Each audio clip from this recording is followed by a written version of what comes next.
Good evening. Welcome to tonight's battle brief, A Wilderness of Difficulties, George Washington's First War.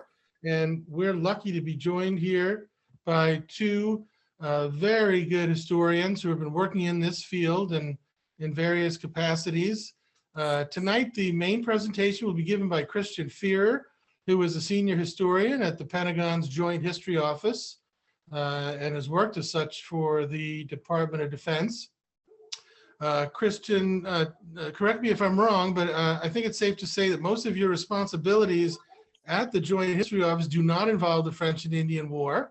However, we want to point out that you also served at Fort Necessity National Battlefield in Pennsylvania, which is a key spot for George Washington's military career.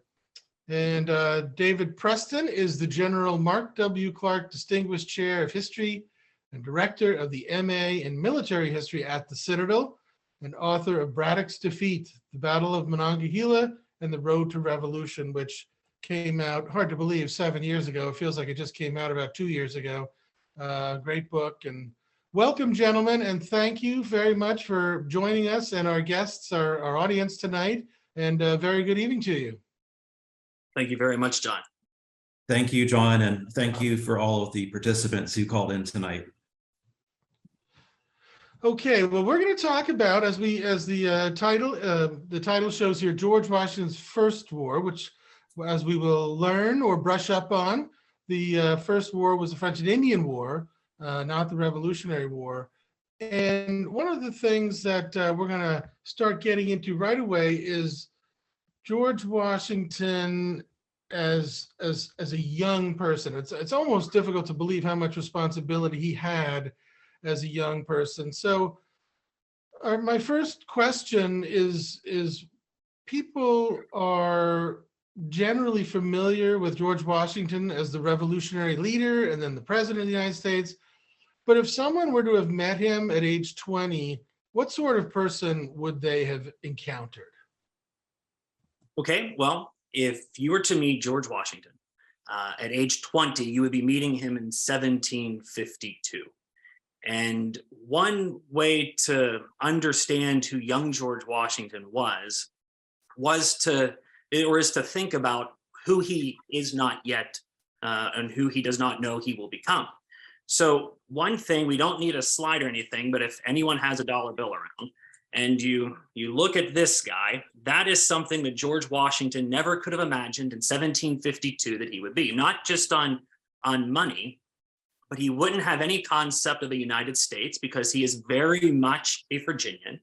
He wouldn't have any understanding of an independent country because he's a very loyal colonist of Great Britain. And he never would have imagined being that old of a man. George Washington comes from a line of men who die very young. And the 4 generations of Washingtons who would come and then live in the Americas, they die at an average age of 41 and a half years. And so George Washington at 20, aware of his family history, is a young man who, for all intents and purposes, sees himself at middle age.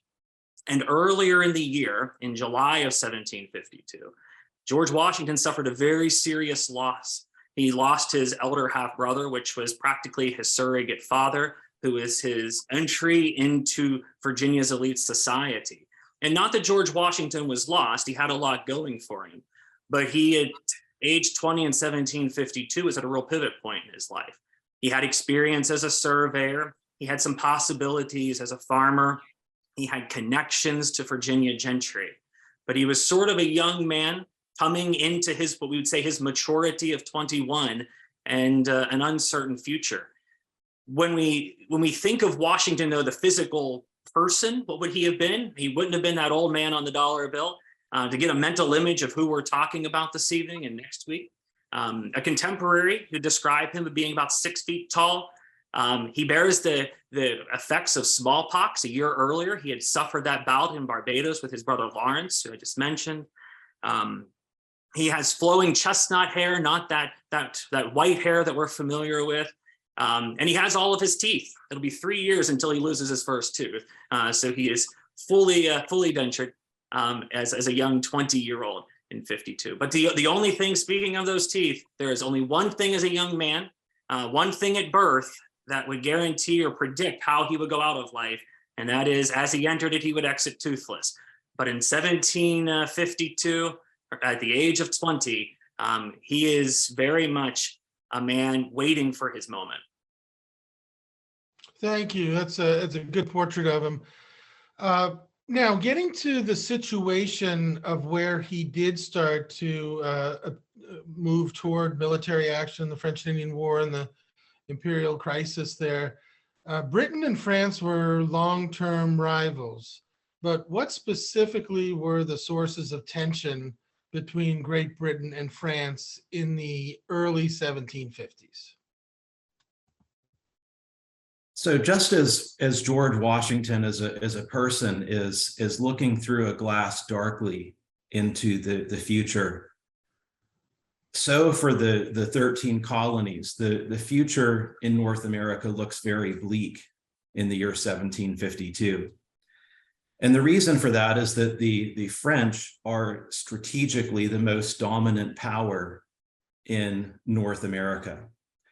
And the French have expanded by virtue of inland waterways and lakes. They have established trade and therefore alliances with the many Indian nations that live in independence in the interior of the continent.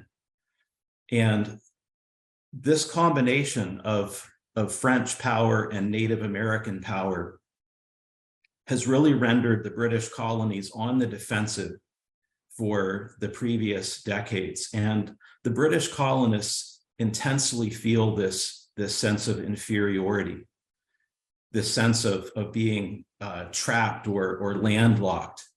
They can't expand inland because of this French threat.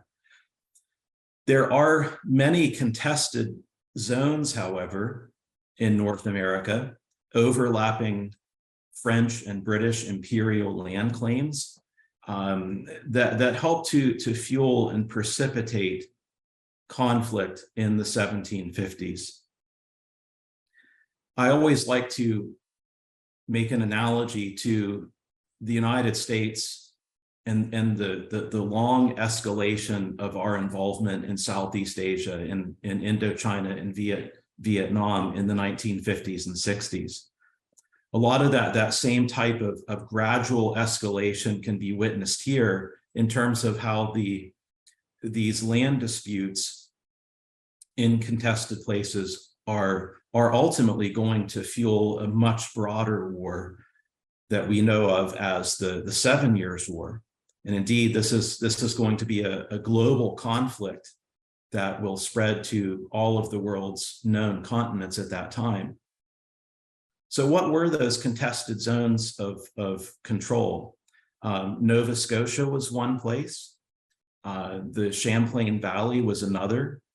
The Niagara Corridor in that juncture of Lakes Ontario and Erie, that was another contested zone. But it's the Ohio Valley, pictured on the map there, that really becomes the central focus of imperial competition. And that becomes the focus in part because the Virginia colony in the late 1740s, early 1750s, there are wealthy, well-connected, well-heeled investors that are able to obtain a grant from King George II for Ohio lands. And this is a company that's called the Ohio Company of Virginia. Lawrence Washington, whom Christian mentioned earlier, was one of the stakeholders in this whole enterprise. And what the Ohio Company promised for Virginia, for really the whole British world, was access to the West, access to the trade there, to the lands, an opportunity to topple the network of Indian alliances that the French had formed in that region, and an opportunity for the British to be competitors on that score. The French see this increasing intrusion of British traders, some settlers that begin to enter the region in the 1750s as a dire threat to their strategic dominance. And the French indeed are so threatened that in the year 1753, they take a very crucial action that helps to begin this escalation. In that year, they send about 2,600 men, a very sizable force for that time period, to the shores of Lake Erie, and they proceed to establish a series of posts to begin to anchor French control of the Ohio Valley. The first two posts that get established are in the year 1753, Fort Presque Isle on the shores of Lake Erie, and then another fort that's located at the other end of a portage called Fort de la Rivière au Boeuf. And this action sends incredible alarm bells throughout the British world. Okay, thank you very much for the summary and setting the stage for us and for George when he was a young man. Let's talk a little bit about his early experience. So before the outbreak of the war, David, in 1753, when George Washington was a young officer in the Virginia Regiment, the Virginia forces, he volunteered to deliver a message from Virginia's governor to the commander of those French forces in what is now northwestern Pennsylvania.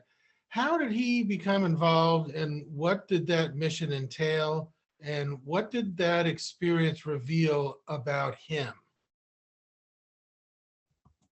So thanks for that question, John. If I asked any of you, even at the ripe age of 21 years, to go on a journey of over 1,000 miles on foot or horseback, would you do it? Would you have the physical stamina to be able to accomplish that type of trek? And this 1753 journey is really an incredible test of Washington's constitution physically, and then his character. He is tasked, as you said, with delivering a message, a simple task, delivering a summons to the French who have recently built those forts to cease and desist and basically get off the lands and possessions of King George II. Washington not only accomplishes that simple task, but he demonstrates incredible character and competency in how he executes the task. He displays great situational awareness. He is a quick study of the strategic picture that he is perceiving in the Ohio country. He brings back all sorts of incredible intelligence about French dispositions, French intentions, what's happening with Native American nations in the region, geographical details like incredible maps of the Ohio country and these waterways that are facilitating French access to the Ohio.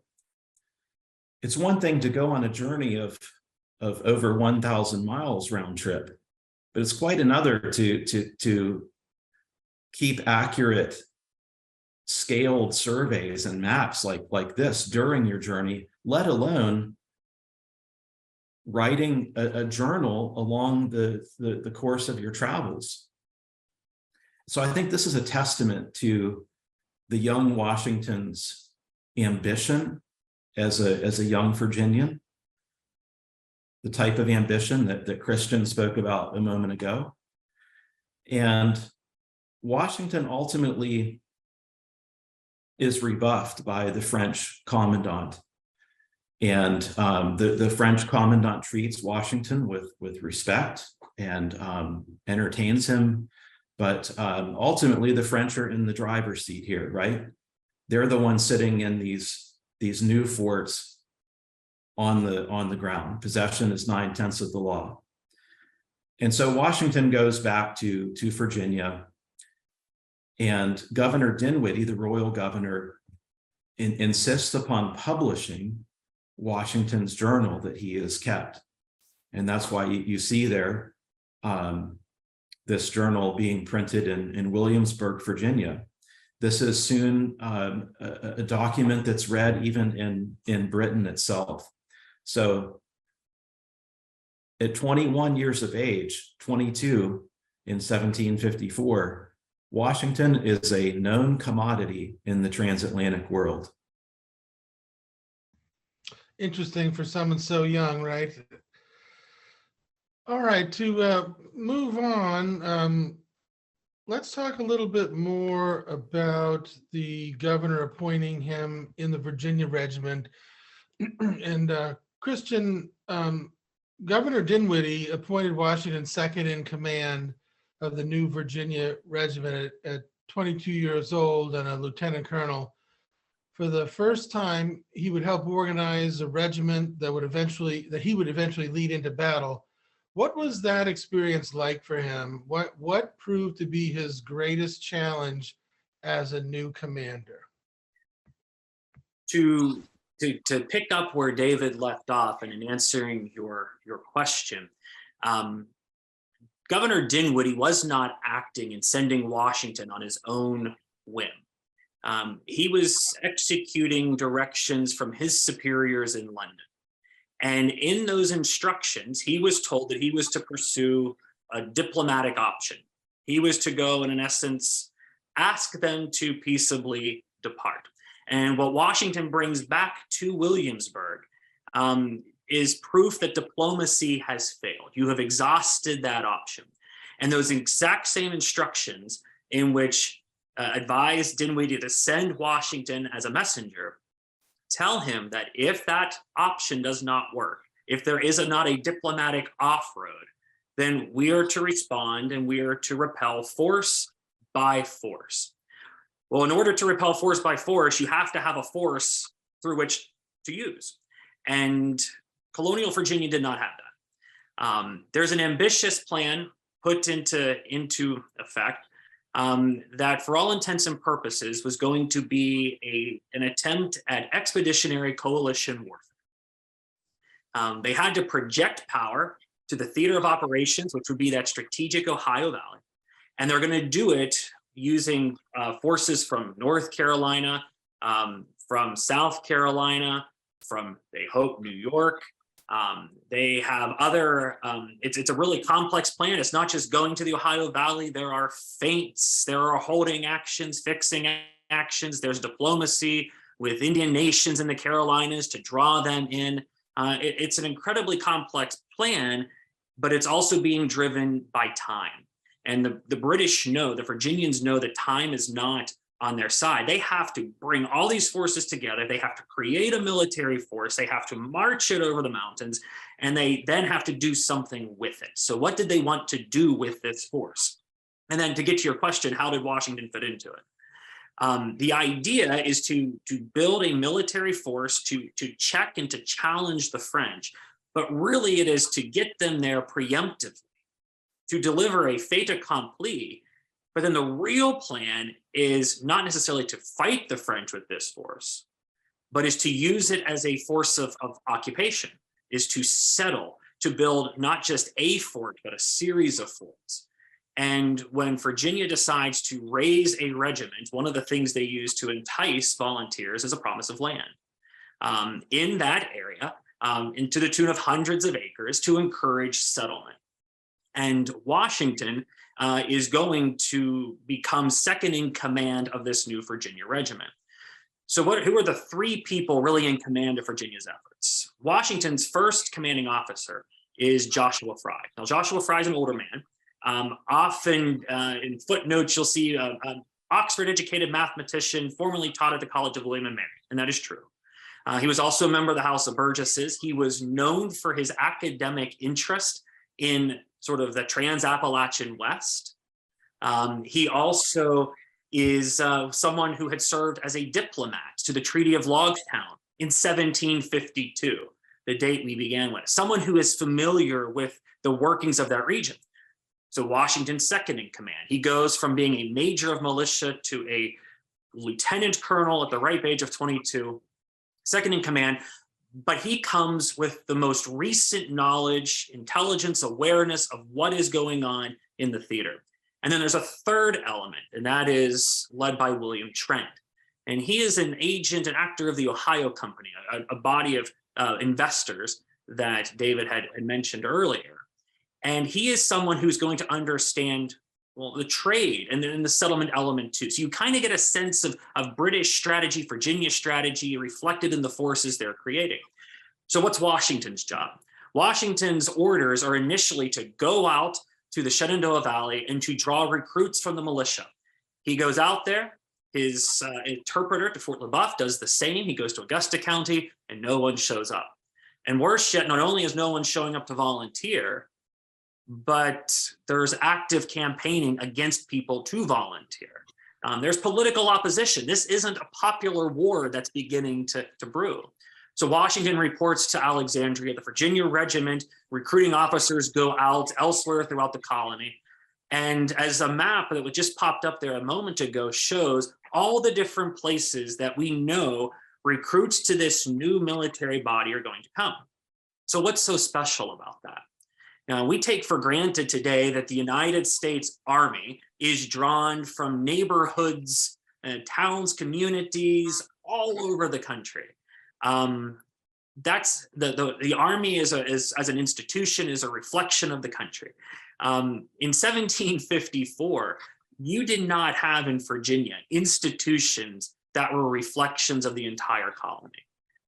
As far as a military force, they had the militia. The militia is based on the county.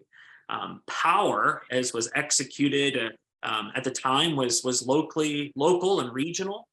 You didn't have whole of colony institutions. So what Washington is being asked to take a part in leading is very unique. And he's probably never interacted with so many diverse Virginians in his life. He probably has never had to deal with people from the Eastern Shore and the Piedmont and out into the valley.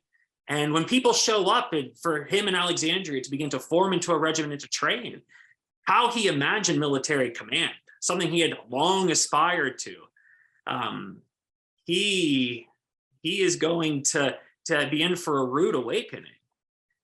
He expects the respect of not only a superior officer, but of a person of a superior class. And he's challenged constantly by the men who he's recruiting. One of the first volunteers to show up there in Alexandria was a 50-year-old Patrick McPike, a wily Irishman. He's the only person in the entire regiment who ever claimed to be a professional soldier. We can imagine here is this 50-year-old Patrick McPike, who we know was about 5 feet tall, giving a stern talking to 22-year-old 6 foot, new to command Washington. Well, Washington is told to take this unit that he is trying to create, organize into companies, and he is told to march that towards Captain William Trent, who with about 50 or so men have rushed out to the forks of the Ohio, where the Allegheny, Monongahela rivers meet to form the Ohio. Begin to build a fort. Washington is to go and reinforce them. He is the vanguard of that much bigger multi-colony effort. As Washington is moving west, challenges of just sustaining the force, finding wagons to move supplies and provisions are already plaguing him before he even gets to the difficult part.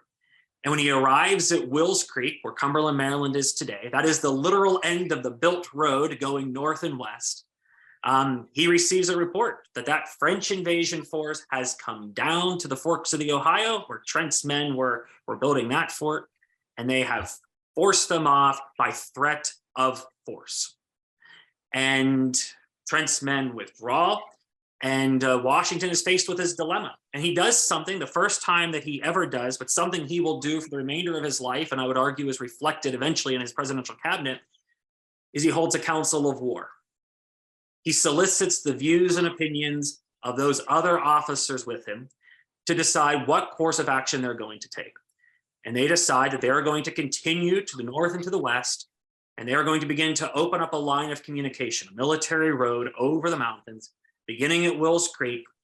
And rather than going all the way up to the forks of the Ohio, he is going to direct it to Redstone on Monongahela, roughly where Brownsville, Pennsylvania is today.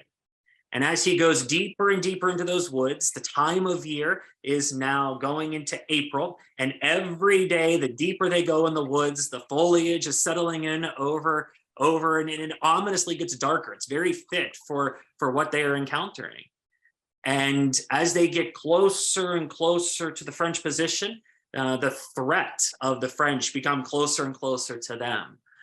Every day, they're encountering traders, settlers, who are fleeing east, bringing intelligence of what the French are doing or what they are threatening to do and the force in which is arrayed against them. But Washington has an idea. He saw in 1753, just a couple months earlier, what was waiting for him over the mountains. Eventually, he is going to set a course for the Great Meadows. And the Great Meadows is a large natural clearing. And when he arrives there, he is going to write that we have, with nature's assistance, prepared good entrenchments and a charming field for an encounter.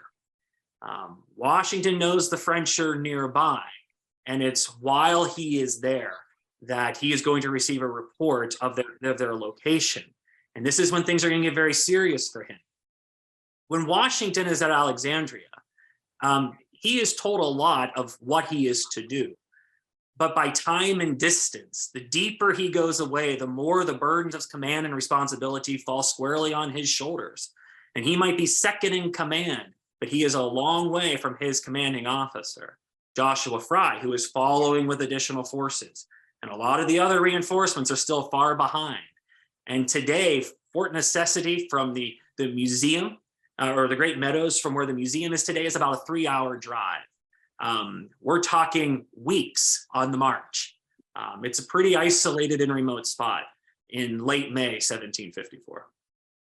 Thank you. That's a great way to look at it in today's world, how quickly we can get around. But armies didn't travel very fast, especially in the woods. So let's move on a little bit here, and we're going to talk now about the British. And David, one of the things I wanted to see if you could talk a little bit about, Horace Walpole, a British writer and member of Parliament, famously wrote of Washington, "A volley fired by a young Virginian in the backwoods of America set the world on fire." What was he talking about here? And was that accurate to you? What do you think? So that's a very, very famous statement about Washington's role in the French and Indian War. And I think the most accurate part of Walpole's statement is this idea that this war that eventually spreads to all of the major powers of Europe and becomes indeed a global conflict, it does originate in North America. This does not originate in Europe and spread outward, for example, as many previous imperial wars had done. So, as Christian mentioned, Washington was correct in his assessment, his prediction that as soon as the ice melted, the French were going to proceed down La Belle Riviere, the Ohio River, and seize the forks of the Ohio. And this is a moment that I think is often neglected, this really monumental force that the French bring in April of 1754 to dominate the forks of the Ohio. The French will send under a very experienced veteran French Marine officer named Claude-Pierre Pécaudie de Contrecoeur.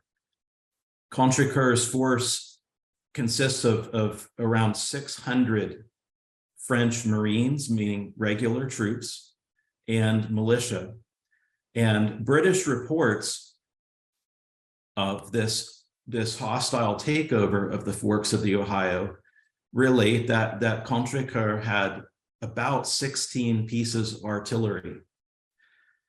Now, in this type of environment, look at this picture where you're going through essentially an ocean of woods and forests and mountains. It is exceedingly difficult to even locate your enemy, let alone know what exactly they're doing. And all that Washington knows as he's coming across the mountains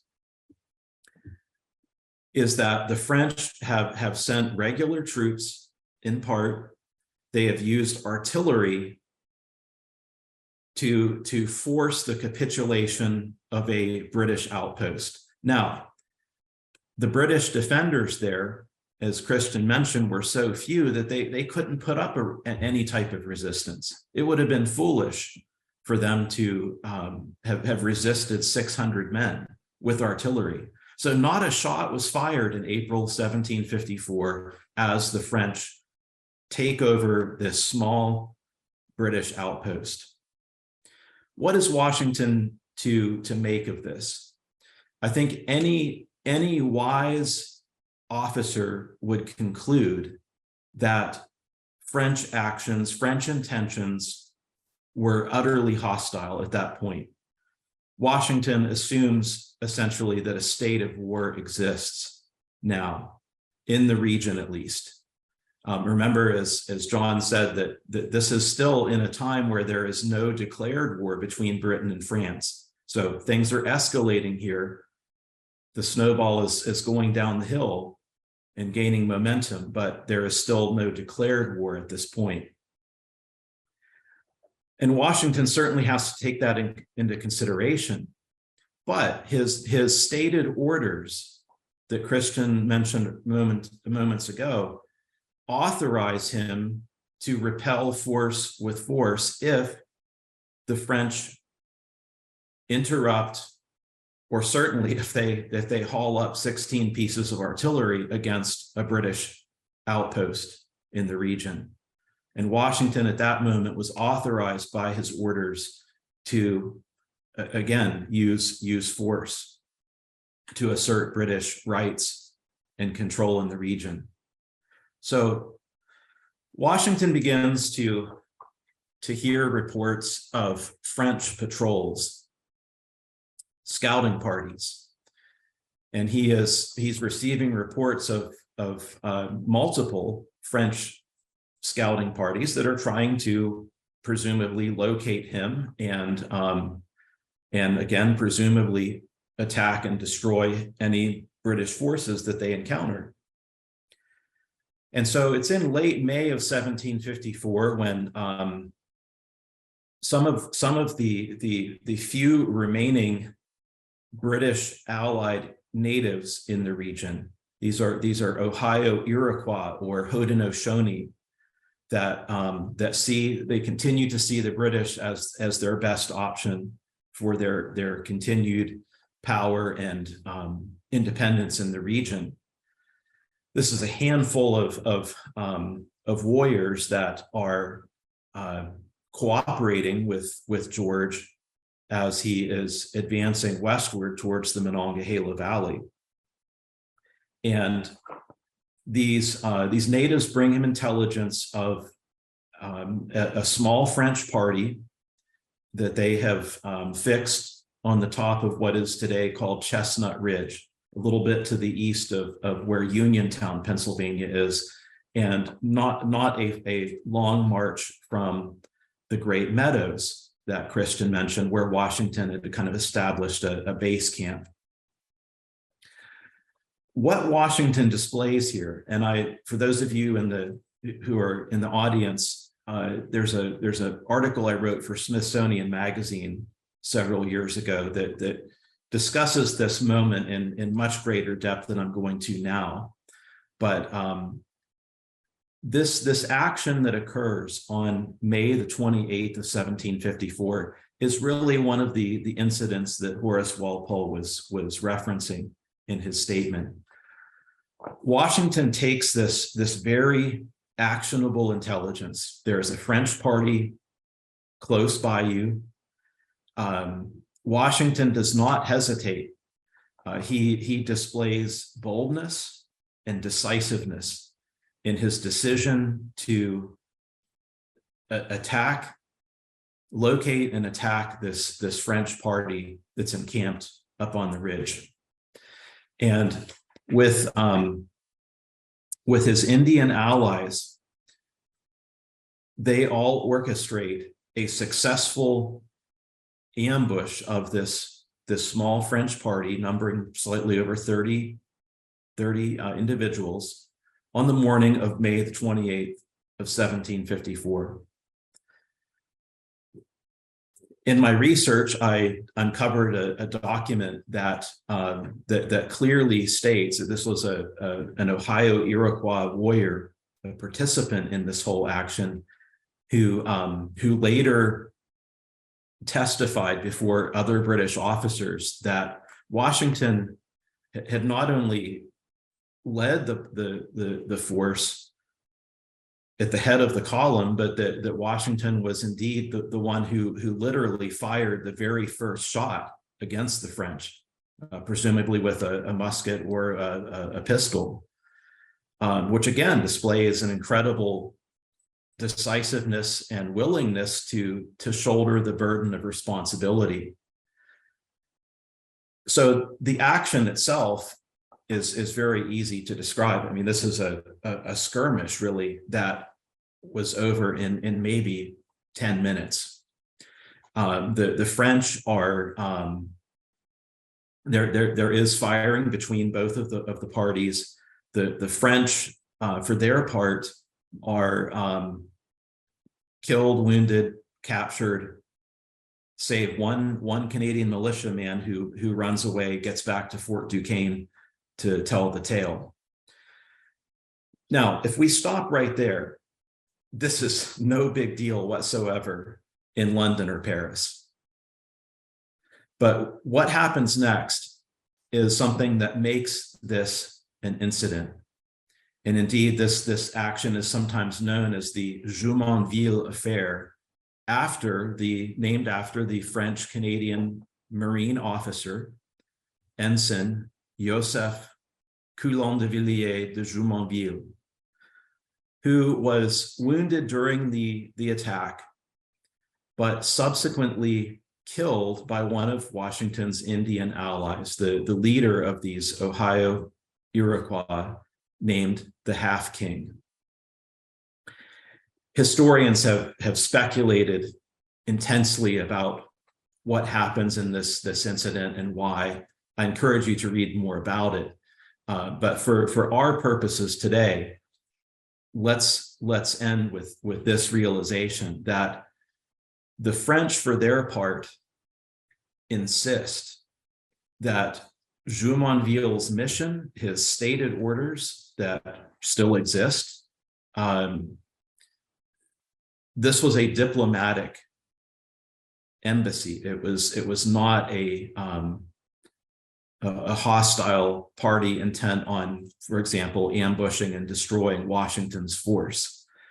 In essence, the French maintained that they were coming with the same type of summons that Washington had delivered just a few months earlier, that it was now the French who were saying, you are trespassers on the lands of King Louis XV. You need to leave. And so the killing of Ensign Jumonville becomes, in the French view, a diplomatic cause célèbre. There are poems written in France about this incident. That is how widespread this story is told. And now we are indeed talking, John, about something with the possibility of setting the backwoods of America on fire. Mm-hmm. So before we move on to the next question, where was this image taken? Can you tell us that? The photograph there was taken in Ohiopyle State Park. It is looking out over the Youghiogheny River Valley, and it is just around that corner in the background of which Washington's force would have marched over the Great Crossing towards the Great Meadows. Thank you. Okay, so let me turn to Christian here. Tell us now what happened after that incident. Washington decides to go back to his position and build the fort. Tell us about fort necessity and the importance of it, and what happened there. What was the battle there like? So the skirmish David was just talking about was on the morning of May 28th. And Washington decides to go back to his camp there in the Great Meadows, and he decides to order the construction of a small stockade. One account plus subsequent archaeology tells us what it looked like. It was one building in the middle of a round stockade. The building in the middle was only 14 by 14 feet. The stockade was only about 53 feet diameter. It's a small place. It was never meant to be a defensive structure. That was meant simply to be a supply depot. There is no desire to hold the Great Meadows. That is a place from which they are going to continue to build that road with the assumption they will project force toward the new French fort of Duquesne. Shortly after that fort is constructed, Washington is going to receive a report that he is no longer second in command of the Virginia Regiment. He's now first in command. He has gone within a matter of 6 months. This is a young officer's dream, to go from major of militia to lieutenant colonel, now to full colonel at the age of 22. And your only command in battle has been a 10-minute skirmish in which is going to take on great import. Washington, though, decides he's going to continue to build that road towards Redstone on Monongahela, and subsequent forces do begin to arrive. The same way he learns that he has been promoted is through reinforcements from Virginia. The South Carolina Independent Company, it also arrives at the Great Meadows, and more forces are on the route. Washington, at the end of June, is near completing this road to Redstone when he receives definitive intelligence that the French are in fact marching out of Fort Duquesne with a rather large party in his direction. He falls back to a place called Gist Settlement. It was the home of Christopher Gist, an agent of the Ohio Company, his guide to Fort LeBoeuf.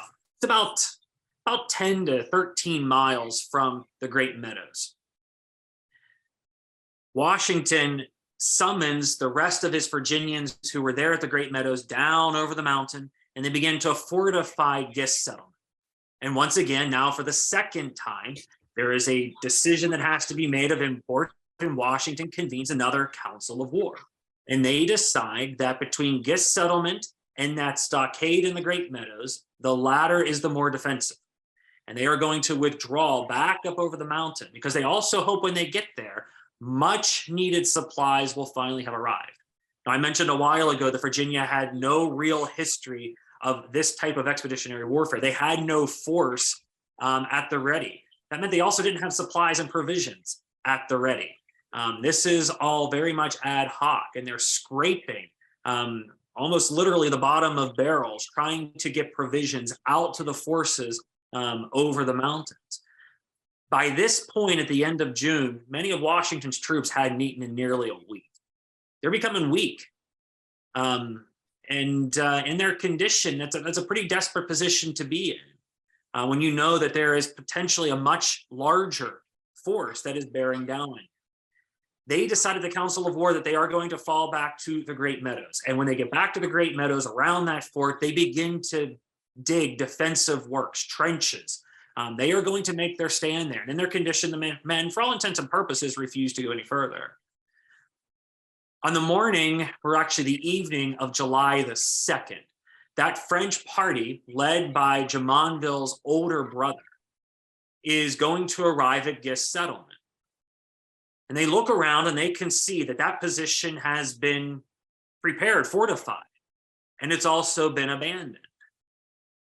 they too hold a council of war, and they decide what their next move might be. And they're pretty far from their familiarity in terms of a theater of operations. They're operating sort of beyond their lines of support, and they don't know exactly where this Virginia force might be.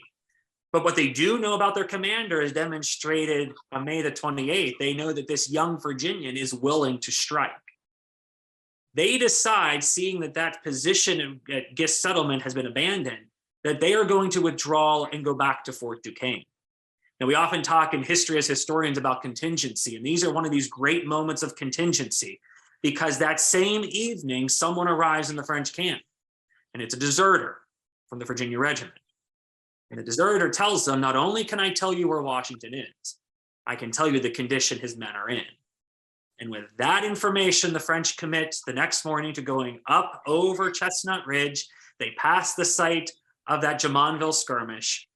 And at about 11 o'clock in the morning of July 3rd, they enter the Great Meadows. Washington arrays his force of Virginians and the South Carolinians in a line of battle with the fort on its right flank.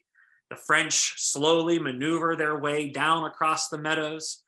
Eventually, Washington's now second in command, George Muse, feels that the line is threatened.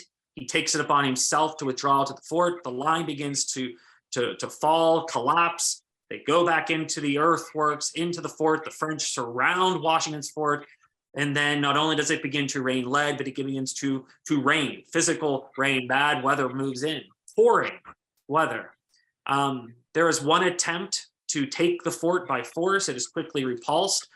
And de Villiers, a French officer, well experienced, who has served his king and his colonies longer than George Washington has been alive, looks at that little tiny fort in the middle of that meadow and wrote that it was very advantageously situated, and that he was not going to risk the force necessary to take what others had called that little thing in the meadow.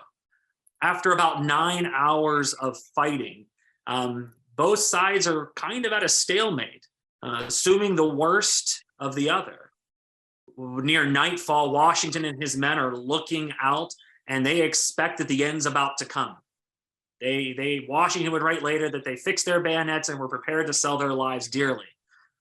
Now, he doesn't know that the French commander will confide in his work that he's not going to try to take the fort. So the French decide they're going to call out, and they ask if Washington wants to talk. And Washington rightly assumes that there is some sort of deception here. They want to simply send someone down, see how bad of a condition they're in, and then they will launch that assault and they will all die. So they don't respond. They call out again, and finally on the third time, they ask for the security of an officer. And the best of Washington's two interpreters is severely wounded, so he sends out his second best, Jacob von Braun. And it'll take about 4 hours of going back and forth between those two lines until after midnight, making it July the 4th, 1754. The Washington and the commander of the South Carolina Independent Company will agree to capitulate what is now for the first time called Fort Necessity. It had not had that name applied to it until the Articles of Capitulation. And they will agree that they will leave the next day with the honors of war, flags waving, drums beating, men carrying weapons and provisions. Sounds generous, it sounds glamorous, it's very far from it. All the horses, cows, even the dogs that the Virginians and South Carolinians had were dead. Washington has a quarter of his force either killed or wounded. They're in a bad state. And remember, many of these men haven't eaten in nearly a week. And it's going to take them the next 6 days to go from the Great Meadows back to Wills Creek, where this whole thing began. And the French are going to come, they're going to tear down that little fort, burn it, and they're going to return to Fort Duquesne. And both sides will, in essence, reset for the next phase.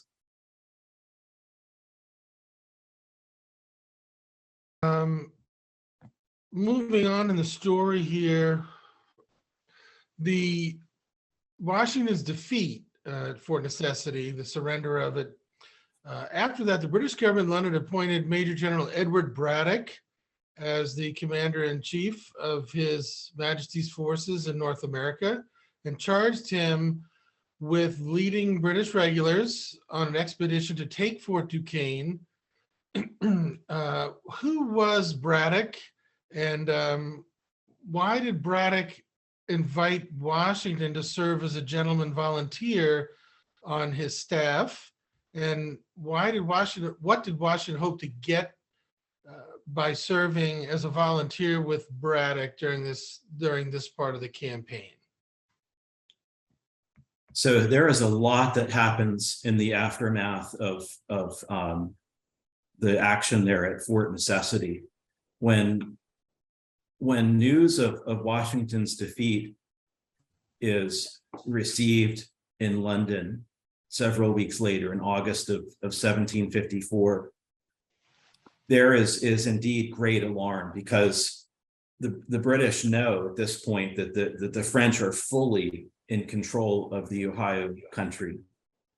And there is also a palpable sense that the Virginians, these American colonists, are not up to the task militarily. And part of that is the prejudice that that some of these British metropolitan officials have towards the colonists by this point. But part of it is a real honest reflection that, as Christian observed, Virginia does not have any expeditionary type of capability. The French clearly do in North America. They're the masters in some respects of these expeditions across rivers and going hundreds of miles inland. So the British government, in the space of a few weeks in September of 1754, decides on this kind of preemptive course of action that Christian hinted at moments ago. They will endeavor to attack French outposts in those 4 contested areas that I mentioned earlier. And Braddock's expedition is really the primary focus. It's the primary focus because Major General Edward Braddock has not just been appointed as the commander of this expedition to capture Fort Duquesne. He has been appointed by the Crown as the commander-in-chief of all of His Majesty's forces in North America. And this is really something that's novel. It's mistaken to say that this is the first time that British regulars have been sent to North America. They have been sent previously, but this is something new, that Braddock has a type of vice-regal role in the colonies now to orchestrate colonial forces as well as the contingents of British regulars that have been sent to North America as well. So we might ask, why is Washington a gentleman volunteer with Braddock? Why doesn't he remain as a Virginia provincial colonel accompanying Braddock's army? And the short answer to that is that in anticipation of the arrival of regular troops, the King's troops, Governor Dinwiddie breaks the Virginia Regiment. He breaks it into independent companies. Of course, in that context, any Virginia company can only be commanded by a captain. So all of the field grade officers, major, lieutenant colonel, are gone, including Washington's position and commission as colonel. Washington, in fact, resigns in 1754. So at that point, he has no military rank, no military office or command. And when Washington gets wind of the advent of Braddock in America, February, March 1755, I think Washington was probably hopeful that he would be part of this massive British expedition that will eventually be about 2,600 personnel, both regular forces as well as provincial or colonial troops. And the reason that Braddock invites Washington to be part of his military family, as it was known then, or it's really his headquarters staff, is that Braddock had obviously learned about Washington's previous roles, his travels in 1753, his actions in 1754. And he knew that here is an individual who had great experience in the region and great knowledge of it as well. And undoubtedly Braddock hoped to utilize the services of this young, ambitious Virginian. And at the very beginning of the campaign, I think that Washington and Braddock, they click in some respects. There seems to be a mutual respect. However, Braddock and Washington's relationship, it ultimately symbolizes or personifies the whole relationship between Great Britain and the 13 colonies. Washington relates that he and Braddock and other British officers have arguments in camp about the nature of these American colonists. And there's a sense here that Braddock sees them as unpatriotic, uncooperative, stubborn, recalcitrant, not exactly model British subjects, except for Washington, of course. Okay, I want to make sure we get everything in here and time for questions. So maybe let me pose this question to both of you, or kind of a two-part question. Can you tell us very briefly the result of the battle and what was the effect of the battle and campaign on Washington and the overall situation in America in the summer of 1755, and then we'll get to the questions. So, Washington experiences one of the greatest British military disasters in the long history of the British Army. And in one sense, Washington had seen a British army accomplish the impossible. Like even the French disbelieved that Braddock could accomplish what I'm about to say, and that is to take an army with siege artillery across the Appalachian Mountains. Braddock succeeds in that goal, and he is within 10 miles or so of Fort Duquesne in early July of 1755. He cuts a road, a well-engineered military road. This is a trace that exists in Western Maryland on Big Savage Mountain. And Braddock succeeds in getting his army near the destination. And I think many of us here know the rest of the story. The Battle of Braddock's Defeat, or the Battle of Monongahela, July 9th, 1755, is an epic disaster. Over 2/3 of the British force will be killed or wounded in the space of about 4 hours on that afternoon. And Braddock himself is mortally wounded. Now, as far as Washington's place in this, Washington was of course right there with Braddock during the battle as a member of his staff. And Washington behaves with exceptional gallantry. In fact, there was one British officer who used this exact term to describe Washington's behavior: heroic virtue. That is the quality that Washington displayed during the battle. And he displays that in numerous ways. Bravery under fire. Washington has multiple bullet holes through his clothing, one through his hat. He has 2 horses shot from under him. He is clearly being targeted by native marksmen, just as they've been targeting other British leaders and officers.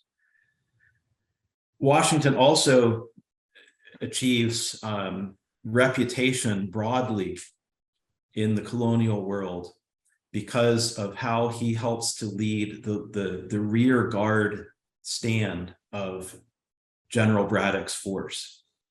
And this is an action that displays not only the fighting qualities of Washington as an individual, but the fighting qualities of these American provincials that have often been disdained by their British counterparts.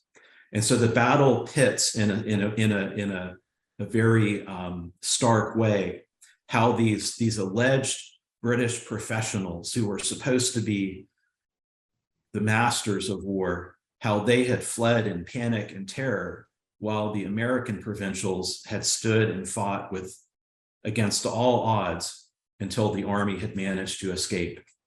So this transforms, in a way, Washington's military reputation from controversial victory against Drummondville, humiliation and defeat and surrender at Fort Necessity, to, again, a guy who symbolizes the military character of the American colonists.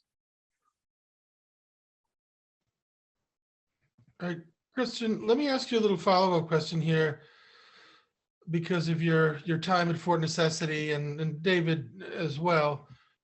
The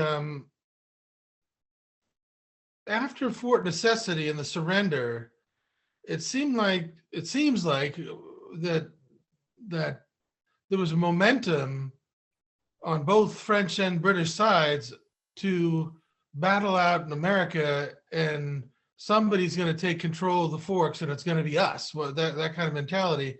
Was there any kind of diplomatic parleying officially between Paris and London on trying to work out the situation rather than just start sending troops over and trying to take the forks? If there was serious diplomatic efforts, they were being bolstered by the application of military force. Diplomacy was not going to work. No responsible historian should ever say that something is inevitable. The role of contingency. But it is very difficult, and it's not just in hindsight looking back. This is something they realized at the time, that this conflict, there was an inevitability to it. And that diplomacy on the front end would buy time, but it was just doing that. That it was, and most people anticipated that when this war came, it was going to come this time in North America. It wasn't going to be over some succession issue in continental Europe. This was going to happen in North America on the fringes of empire, and it was going to be fought not over monarchies, it was going to be fought over real estate. Or someone's ear. I'm sorry? Or someone's ear. Or someone's ear. But by the time we get to 1753, for reasons David had mentioned earlier, the military option is what is put upon the table. And escalation. I mean, all the way up even to Fort Necessity. We get to that point because the strategy of both sides was to preempt through escalation. In essence, if I just add a little bit more of this, that will deter. So it's really deterrence through preemption. But what's in fact happening is further destabilization. And it becomes that self-fulfilling prophecy that the very things they're doing to gain advantage and deter the adversary is in fact working against their interest by provoking their adversary. And it comes down to the fact that both sides saw this as a vital strategic interest. This was not a matter that could just be, a war of choice. This was becoming a conflict of necessity. And not that it was cast in existential terms for the imperial centers in Europe, but it was cast in those terms, within the colonies, and that's why they were committed to that force. You were asking, how did all of this affect Washington?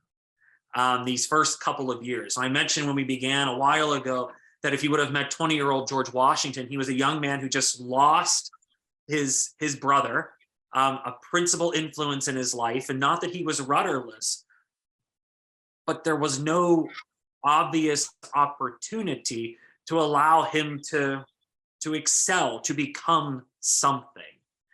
He wasn't of one of Virginia's first families. He was certainly admired by some, but he would never be one of them.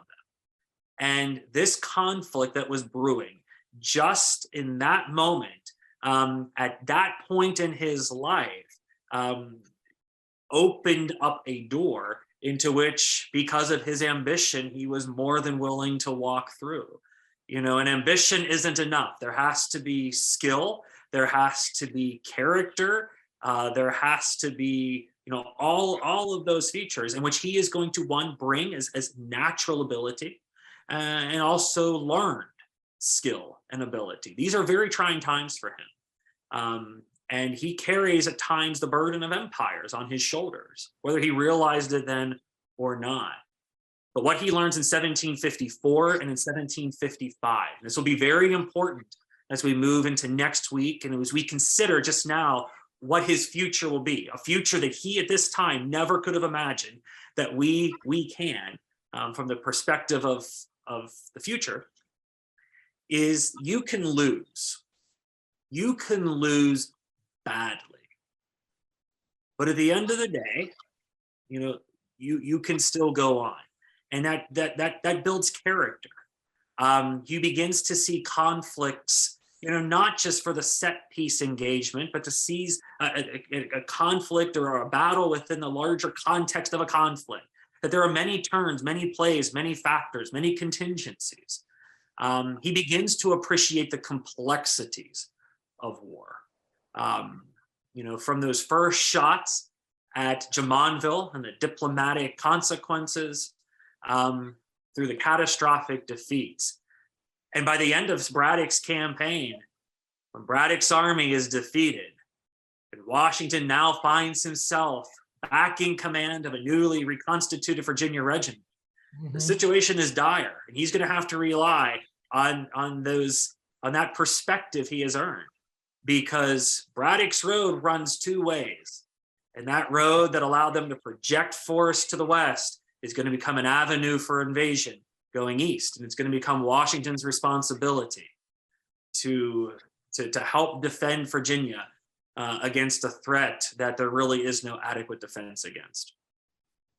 So an audience question for both of you. Where was Christopher Gist during the battle at Fort Necessity?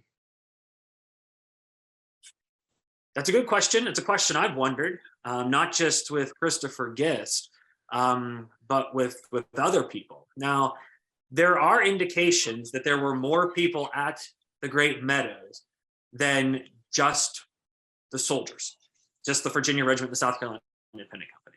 There are some records that suggest that there were perhaps some refugee families that were at the Great Meadows at the same time. They do not appear in any of Washington's writings, but they do appear in the records of the House of Burgesses filing for compensation for cattle, you know, grain, et cetera, that had been destroyed either by the French or consumed by Washington's force. Gist is not mentioned as being present at any point after him delivering intelligence to Washington on May the 27th, the day prior to Jumonville, the skirmish there. That's the last mention of his physical presence with Washington. It is possible that he was at the Great Meadows. It's also possible, perhaps more likely, that the people that were living around his settlement there, you know, for just a bit west, that they had already gone east, that they had withdrawn and moved back to a destination that I don't know. Well, folks, we are going to continue the conversation next week at 12 noon. And Christian Fear, David Preston, I want to thank both of you for giving us the first part of the story and giving up your time. I was lucky enough to see both of you at the Washington Mount Vernon Symposium a year or so ago, and knew that we had to get you together and draft you into the service of the Army for an evening. Given that the 250th of the Revolutionary War's outbreak is coming up, we will probably draft you against your will or with your will into service at the museum in the future. But we'll see you next week. Audience, please tune in again.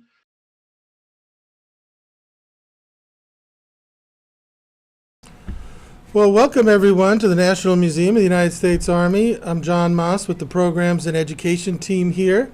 Good to have all of you with us today for the second part of our battle brief for this month, A Wilderness of Difficulties, George Washington's First War. Today we're joined by David Preston and Christian Fear, who are going to talk about Washington's early experiences as a military leader and in war, the French and Indian War. So let me go ahead and welcome our presenters and thank them, of course. With me here in the museum today is Christian Fear. He is a senior historian at the Pentagon's Joint Staff History Office and has worked as such for the Department of the Defense. And he's also worked for the Park Service, most importantly for our discussion on the French and Indian War today. He was at Fort Necessity Battlefield, where he's done a lot of research, and since then. Virtually from the Citadel in sunny South Carolina, we have Dr. David Preston. He is the General Mark W. Clark Distinguished Chair of History and Director of the MA in Military History at the Citadel. He's the author of Braddock's Defeat, the Battle of the Monongahela, and the Road to Revolution.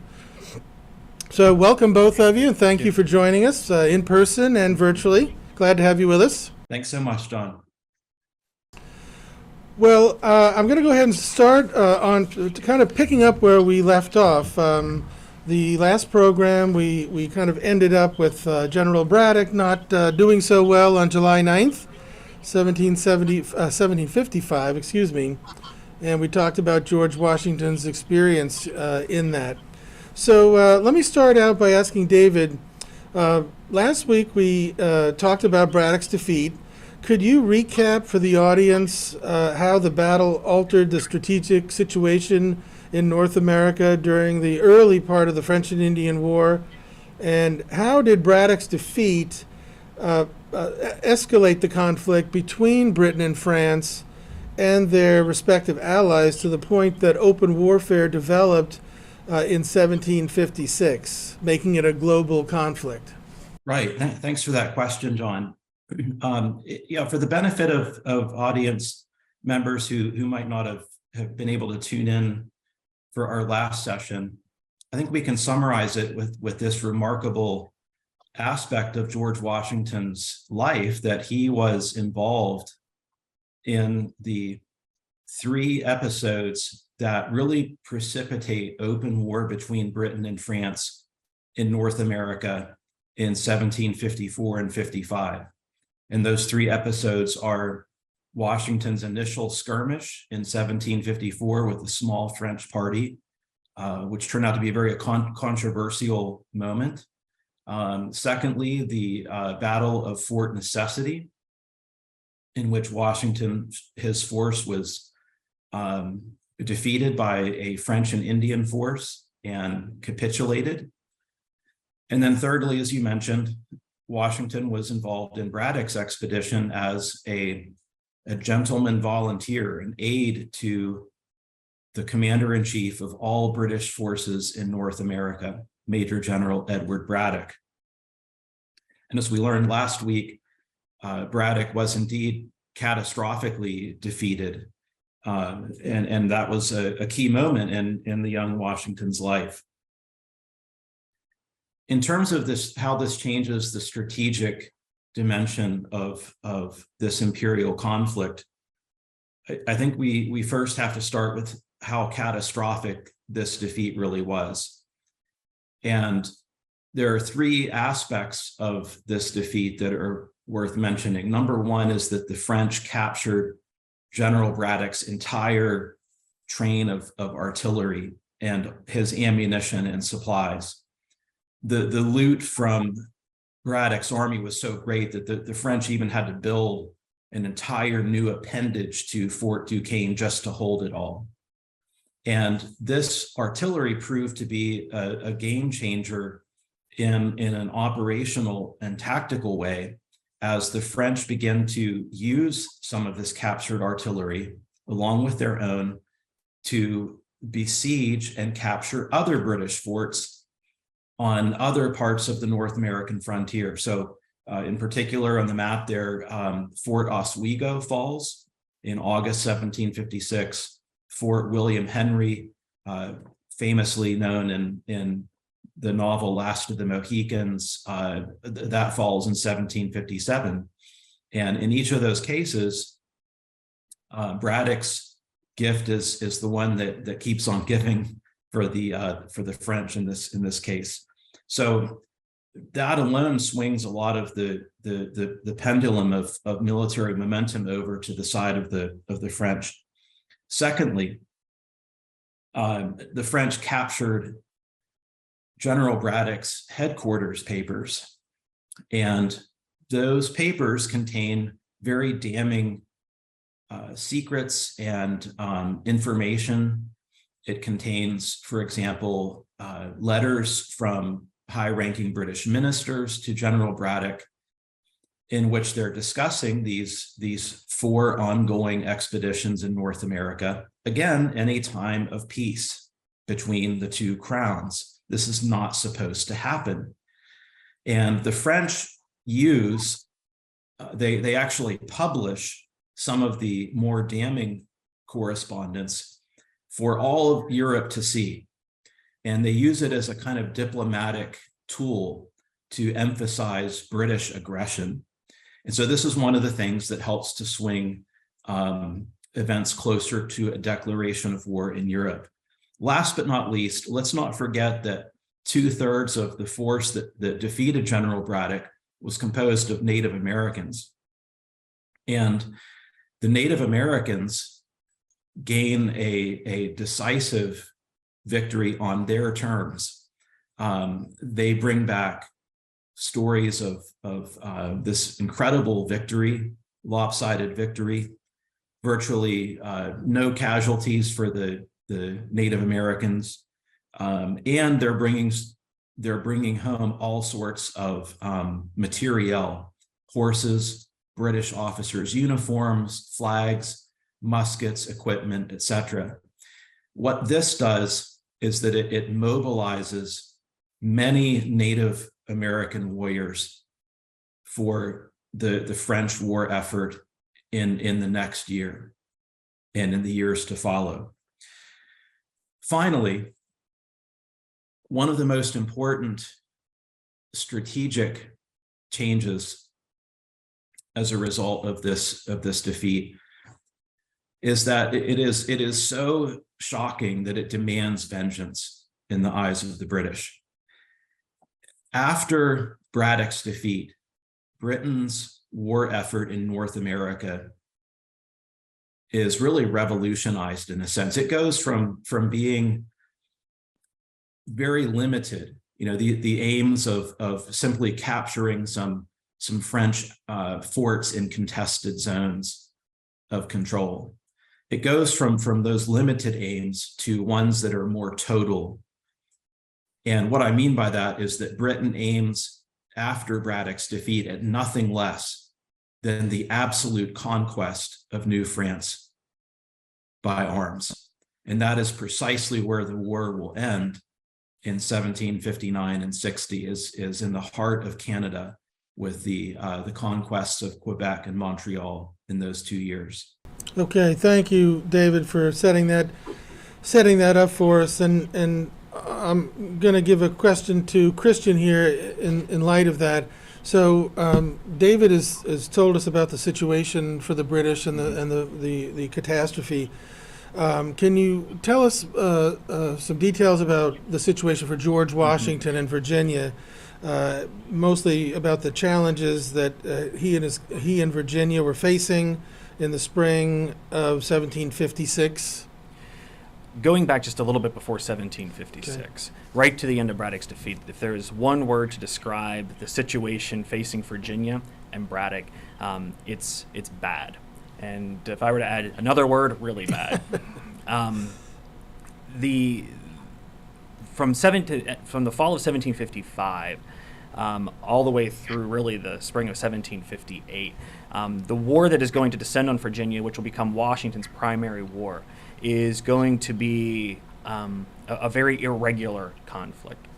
When you look at the French disposition in North America, if you would think back to that previous map, you see a cluster of forts in now upstate New York, and then you see a cluster of points where they touch in what is now southwestern Pennsylvania. And for the French, the farther they come down towards southwestern Pennsylvania, the less resources for the war will flow in that direction, which means they're going to have to use an economy of force, they're going to use some creative tactics to accomplish their war ends in that southern theater. Even before Braddock's army is defeated, as Braddock's army is marching towards Fort Duquesne, there are already raids that are beginning down the Virginia frontier. They will raid in late July all the way down to Halifax County, which is right on the North Carolina, Virginia border. A very long reach.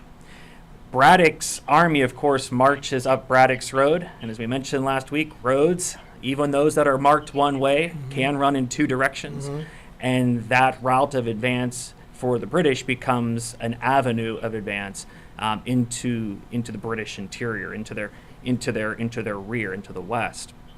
So, what is the battlefield going to develop? What is it going to look like? It's going to go beyond what you see on the map there. That's just depicting Virginia's fight, which is largely in the Shenandoah Valley and a bit farther south. But really, this entire belt is going to run pretty close to Philadelphia. So think of it from the shores of the Delaware down to the Roanoke. So you're looking at a battlefield, and I will use quotes there, a battlefield that is about 450 miles long and between 50 and 150 miles wide. And the primary target of the French is not going to be Virginia's forces or military forces, though there will be an element to that, but it becomes a war against the population. And what makes this conflict very difficult for Virginia is that you're going to have a series of conflicts within conflicts. Even the French and their Indian allies are not united in their same aims. Some of them are, I would not even say are allies, they're partners. Their ends are mutual, but they're not aligned, certainly in any formal capacity. So you have, as far as targets, the Indians living within the Ohio Valley. Well, what's their primary motivation? What is their primary concern? It's settlement. So they are attacking settlements mostly. You're going to have your Indian bands coming down out of the greater, the Great Lakes, far to the north and to the west, who more typically partner with the French, and they tend to focus most of their strikes against military targets. The French are wanting to strike at, say, forts like Fort Cumberland and other military posts, but that war is going to be taken to the civilians. That is going to create a panic up and down that entire frontier. And from 1756 and 57, which is a terrible year, you're going to have a mass refugee crisis. To give you a sense of the scale and scope of what Washington is dealing with, as far as people who are killed or captured, civilians who are then taken back to Fort Duquesne, up into Canada and such, if you were to take that and compare it to 2022, you would look at 86,000 Virginians that in essence would be killed or pulled out of their homes and pushed west. I mean, we're talking about a mass crisis. This is something that couldn't be ignored. For Washington, he is having to keep a force in the field. He is going to have to manage the militia. He's going to have to manage local concerns. War is going to tear at the seams of the societies most directly affected by this. And why is this Washington's issue? When after Braddock's defeat, Washington is serving as an unpaid aide de camp. Washington finds himself in much demand in Virginia. He comes with experience. He is probably the most experienced and most capable. And after a little bit of negotiating the terms of service in late summer, Washington is eventually going to agree, not just to command a Virginia regiment, but to command all of Virginia's defensive forces, which is going to have a vast spans of control. Washington is initially given on paper in legislation a regiment of 1,200. Last time Washington commanded troops, he commanded 300 in 1754. They're not going to get 1,200. They're going to get 500 for the first 6 months. And then in the beginning of 1756, to the point of your question, he's going to have to resort to drafts. And drafts are very unpopular measures. And they produce less than ideal soldiers, to which he's going to have to manage. So he's going to have an internal struggle to keep Virginia together insofar as it's his control, while dealing with a very diverse enemy in terms of their aims and objectives. Thank you very much, especially for the map here showing the green area of the Shenandoah Valley, and as you say, down to the North Carolina line. Very good illustration. Well, Christian, let me ask you to keep going. From 1756 to 1758, Washington was fighting a war that looks quite different from the campaigns of 1754 at Fort Necessity and Braddock's campaign of 1755. How did the force that he commanded, that you were just telling us he was getting ready to do, reflect those changes? And what were the challenges he faced in Virginia's overall military commander in this new role you mentioned? So Washington's going to have the Virginia Regiment, which will eventually grow to 1,200. There will eventually be a second Virginia Regiment by 1758. But before we get to that point, he has, we'll say 1,200 by late 1756. He has the militia available to him. But what's very different for him, think of him as the commander, sitting at his desk at Winchester, wherever he chooses to make his headquarters. He is not going to command a force that is entirely under his literal watch. This is much more executive management. So just putting a force in the field, sustaining that force, is going to be a real challenge to him. It's going to lead to a lot of conflict between he and locals, where, what is the priority? Is it the military priority? It is the civilian priority. He's going to literally threaten to have his, quote, brains blown out as they look to stop the flow of refugees, to husband military resources. And he's doing all of that as a desk job with very few staff officers. He's trying to develop some comprehensive view of what the enemy is, what this battlefield looks like. Our clarity today is, it's clarity, to which for him is just an ambiguous problem that he's constantly adjusting to. So what do those adjustments look like? Unlike a set piece where you take your regiment to battle as one unit, he is going to have to disperse them up and down that entire frontier. So you're going to have to provision upwards of 18 government-sanctioned forts. You're going to have a number of private defensive dwellings, which are sometimes garrisoned by Virginia troops. So what do you do with them? The challenge of this is protecting a civilian population. And so you have to be present. You have to be able to be sustained in that forward position. But every time you venture out, the force is at risk. Every time you're in, you're bypassed. It's a constant challenge of balancing presence versus effectability. Now, the ideal is to be able to sortie out. One analogy, and analogies you have to be very, very careful with. They tell you far more about the person making the analogy than the problem itself. But Washington's principal problem with his force is he's entirely on the defensive. The enemy, in essence, his enemy operates from a safe haven. And if you cannot reach out and affect them, they can reconstitute their force, they can slip unseen. You're operating blindly. Again, analogies are poor, but think of, for 20 years, issues we had in Afghanistan, along the Afghanistan-Pakistan border. Now, legally, we were not going to prosecute, we were not going to go across the border to extend the war. In this case, it was about capability. Washington does not have a force that is offensively capable. There are two attempts in 1756, one led mostly by the militia. There's another one led mostly by provincial forces out of Fort Cumberland. The one from Fort Cumberland makes it no farther than 21 miles. So their ability to actually push out, and that's about confidence building. And this is the political component, too, that Washington has to be aware of. He's not a politician, but he has to be able to demonstrate to the civilian population that the military is capable of defending them. And it's an uphill battle. Thank you very much. Okay, let's turn now to Washington and his place with the British Empire. David, is it true that Washington aspired to gain a royal commission in the British Army as an officer? And how did the war shape Washington's sense of how he fit into this larger British world? Right. So this is it's commonly said about Washington that he desired to essentially become a redcoat. He wanted a royal commission as an officer in the regular British Army. Recall that his commission as a militia officer in 1753 does not come from the monarch, but rather through the royal governor of Virginia. And there is an important difference that we all need to understand in that period between a provincial officers commission versus a royal commission of someone in the regular British Army.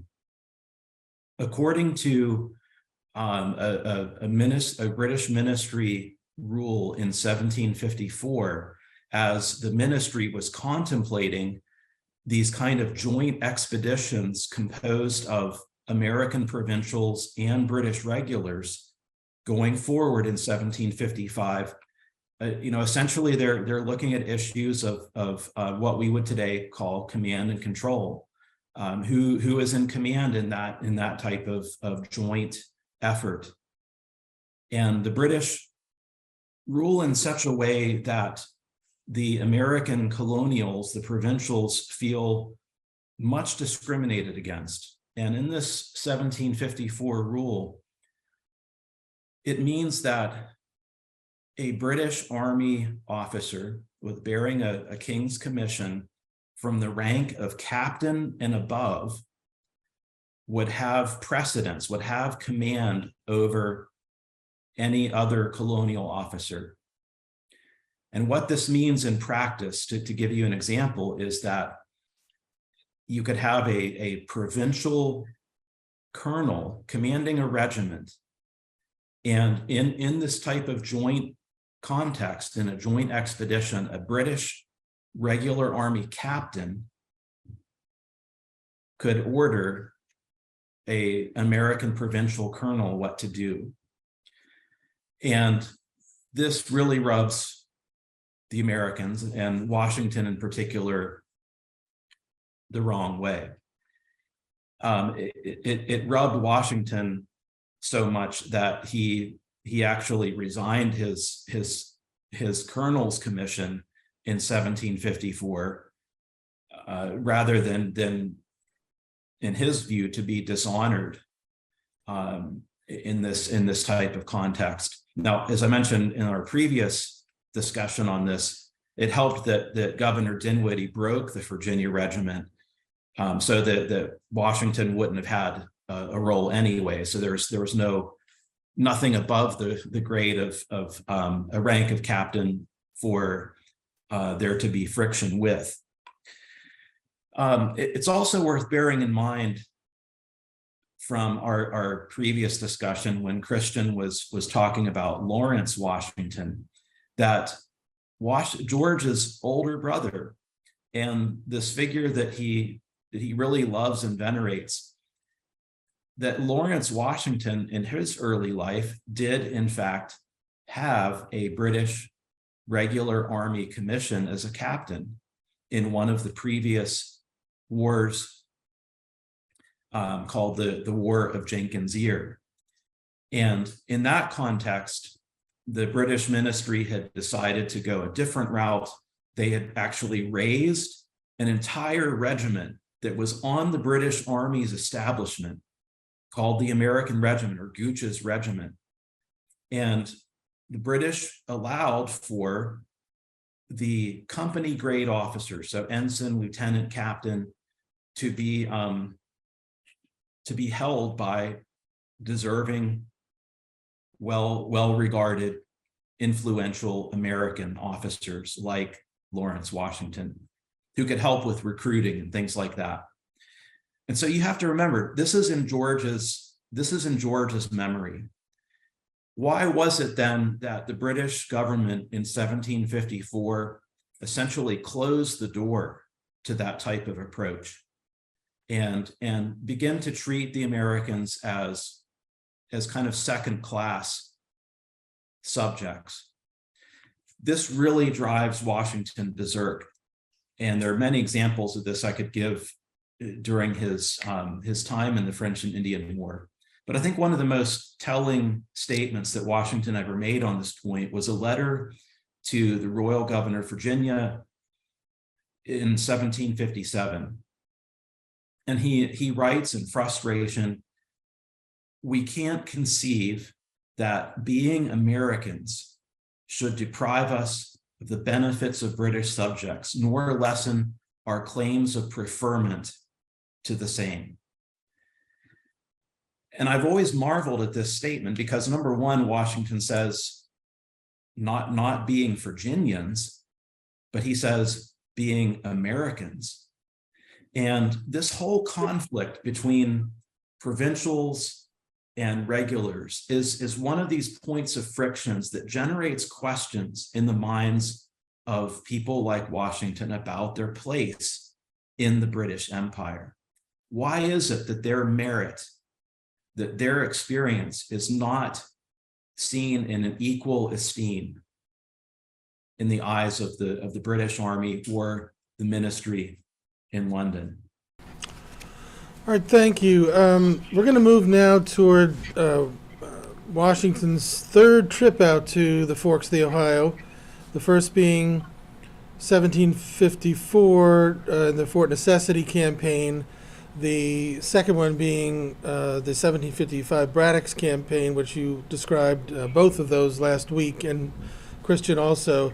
But in 1758, Washington tried it again. It was kind of the third down of the French and Indian War, to use a football analogy. Washington, and we're talking about Washington and the Forbes campaign. John, let me just interject for one moment here, since we had that. If you go back to that previous map, Okay. This is an important point to bear in mind about this whole issue of commissions. In 1756, Washington journeyed from Virginia all the way to Boston, and he met there with Governor William Shirley of Massachusetts, who at that point was the commander-in-chief of British forces in North America after Braddock's death. And what Washington was advocating for was essentially to have the Virginia Regiment, which he was then currently training and developing as a force that was on par with a British Army regiment. He was advocating that the British government place that regiment on the British Army's establishment, making it a royal regiment, just as I said moments ago, Lawrence's American regiment was once part of the regular British Army. We know that this plea from Washington went unheeded by both Shirley and the British ministry in London. But that was one of the principal aims of Washington in how he developed and trained the Virginia Regiment during the war, to render it as a regiment that's equal in terms of discipline, training, equipment, uniforms, etc., to any regular Army unit. And so the Virginia Regiment that we've just been talking about and Washington were involved in General Forbes' campaign against Fort Duquesne in 1758. What was Washington's role in the Forbes expedition, and what did he learn from his participation in the campaign of the British Army to capture Fort Duquesne? Right. So Forbes's expedition in 1758 is essentially the counterpoint to General Braddock's defeat in 1755. General John Forbes will lead a much larger British army from Philadelphia across what is today Pennsylvania, and he will capture Fort Duquesne successfully in November of 1758. The challenges that Forbes faces are the exact same challenges that Braddock and Washington had seen in 1755. Advancing over 300 miles into the interior of the continent, advancing across the mountains once again with a train of siege artillery. Forbes is actually bringing more artillery than Braddock did in his flying column in 1755. The same logistical challenges are there as well. But there are a lot of differences in terms of Forbes's leadership and his shaping of this campaign and this whole operation. And these are things that Washington picks up on very quickly as Forbes gets him involved in this expedition. First, Forbes was very interested in what he termed learning the art of war from enemy Indians. Like, this is the type of officer who studies his opponent, respects his opponent, and Forbes, one of the most remarkable aspects of his campaign, I wish I had more time to talk about it, but there is a heavy diplomatic element of Forbes's leadership and his campaign that involves negotiation and outreach to some of the Native American nations who are at that point in time in arms against the British and at war against the British. Forbes was ultimately successful in drawing some of those combatant nations out of the French alliance by the fall of 1758. Forbes is also going to build a military road. And this is a point of particular frustration and contention for George Washington.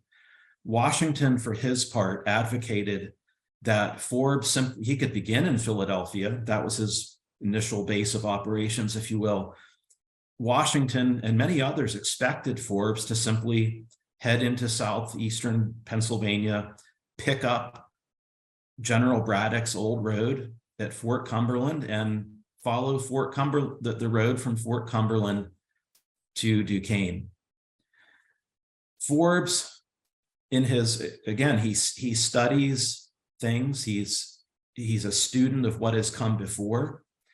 And Forbes basically becomes unenamored of Braddock's road. He identifies certain problems with it.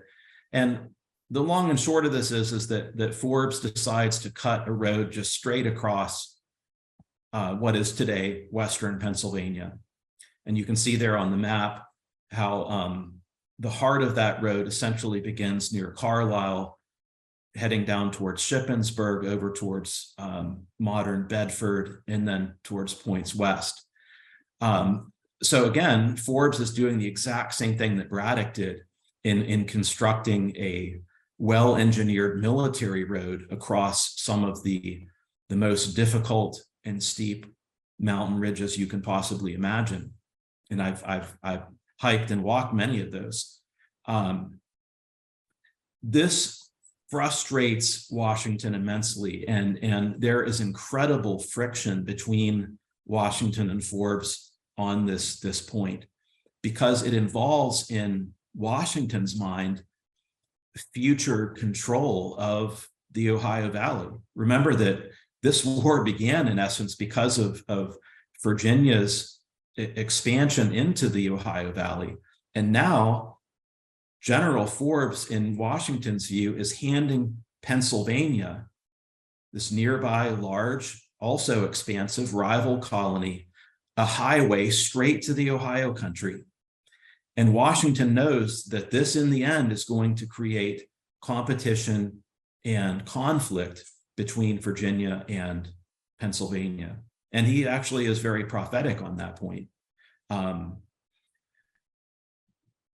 Despite all of the tensions, as I mentioned before, Washington does indeed become involved in Forbes's expedition. He gets looped into Forbes's army directly in September of 1758.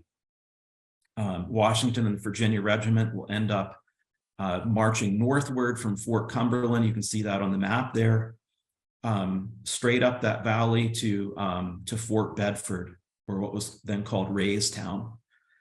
And imagine Washington's frustration here that part of his job in joining Forbes's army with the Virginia Regiment is to help to construct the road that he despises. Nonetheless, Washington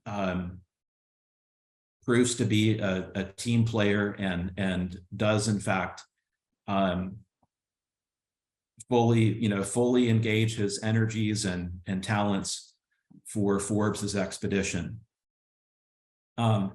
This map that you're looking at here shows a section of Forbes's road that's still in use today as a highway.